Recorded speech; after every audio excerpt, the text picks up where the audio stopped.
গরুর মাংস দিয়ে বাঁধাকপি নাকি বাঁধাকপি দিয়ে গরুর মাংস, যাই হোক না কেন। হ্যালো ভিউয়ার্স, আসসালামু আলাইকুম। কেমন আছেন সবাই? আশা করি আল্লাহর রহমতে সবাই ভালো আছেন। তো এমন একটি রেসিপি নিয়ে আপনার সামনে হাজির হয়ে গিয়েছি। তো চুলা একটি প্যান বসিয়ে দিয়েছি, আধা কাপ পরিমাণের মতো রেগুলার তেল দিয়েছি, 1 মুঠ পরিমাণের মতো পেঁয়াজ আর সব গরম মশলা দিয়ে একটু ভালোভাবে নেড়ে চেড়ে দিচ্ছি। পেঁয়াজ যখন লাল হয়ে যাবে তখন দিয়ে দিচ্ছি 1 চা চামচের মতো আদা পেস্ট, 1 চা চামচের মতো রসুনের পেস্ট দিয়ে একটু নেড়ে চেড়ে দিচ্ছি। এরপরে দিয়ে দিচ্ছি 1 চা চামচের মতো মরিচের গুঁড়া দিয়ে দিচ্ছি, 1/2 চা চামচের মতো দিয়ে দিচ্ছি হলুদের গুঁড়া, লবণ দিয়ে দিচ্ছি স্বাদ অনুযায়ী।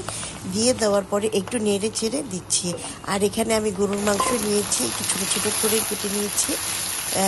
তারপর গরুর মাংসটা দিয়ে দেওয়ার পরে একটু ভালোভাবে নেড়ে চেড়ে দিচ্ছি, ঢাকনা দিয়ে ঢেকে দিচ্ছি। যখন একটু ভালো করে রান্না কুক হবে তখন ঢাকনাটা তুলে একটু নেড়ে চেড়ে দিচ্ছি। আর গরুর মাংসটা কিন্তু একটু নরম হয়ে যাওয়ার পরে বাঁধাকপিটি দিতে হবে।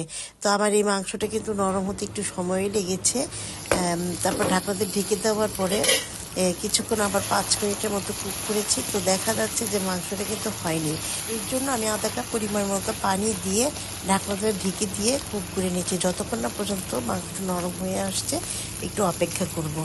আমার ভিডিওটিতে অবশ্যই লাইক কমেন্ট শেয়ার করুন আর সাবস্ক্রাইব করে আমার পাশে থাকুন প্লিজ। আপনাদের সাবস্ক্রাইবের মাধ্যমে কিন্তু আমাকে অনুপ্রেরণা যোগাবে। আর আমার ভিউয়ার্সরা যারাই আমার ভিডিওটি দেখবেন অবশ্যই ওয়াচ টাইম পূর্ণ করার জন্য আমাকে সহযোগিতা করুন প্লিজ। এরপরে ঢাকনাটা তুলে দেখিয়ে দিচ্ছি মাংসটা হয়েছে কিনা।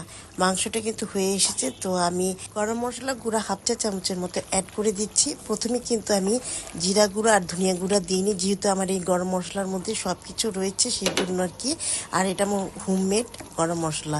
আর আমি এখানে বাঁধাকপিটা কিন্তু পুরোটা নিয়ে নিই, অর্ধেকটা নিয়েছি। তারপর বাঁধাকপি কেটে এটা কিন্তু ধুয়ে নেওয়া হয়েছে।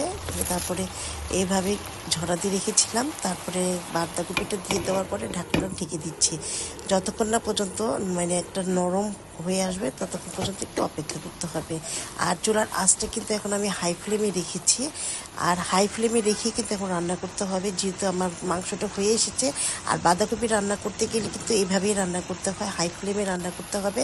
নয়তো বা এই যে সবুজ একটা ভাব যে থাকে সেটা নষ্ট হয়ে যাবে আর পানি উঠবে প্রচুর, সেই জন্য হাই ফ্লেমে রেখে রান্না করতে হবে। তারপরে আমার গরুর মাংস দিয়ে বাঁধাকপিটা কিন্তু হয়ে এসেছে। 1/2 চা চামচের মতো আবার গরম মশলা গুঁড়ো দিয়েছি আর 5-6টি কাঁচামরিচ দিয়ে ব্যাস নামিয়ে ফেলছি। গরম গরম ভাত, রুটি বা পরোটার সাথে বেশ অসাধারণ লাগবে এই রেসিপিটি। আজ এ পর্যন্ত, সবাই ভালো থাকুন, ধন্যবাদ।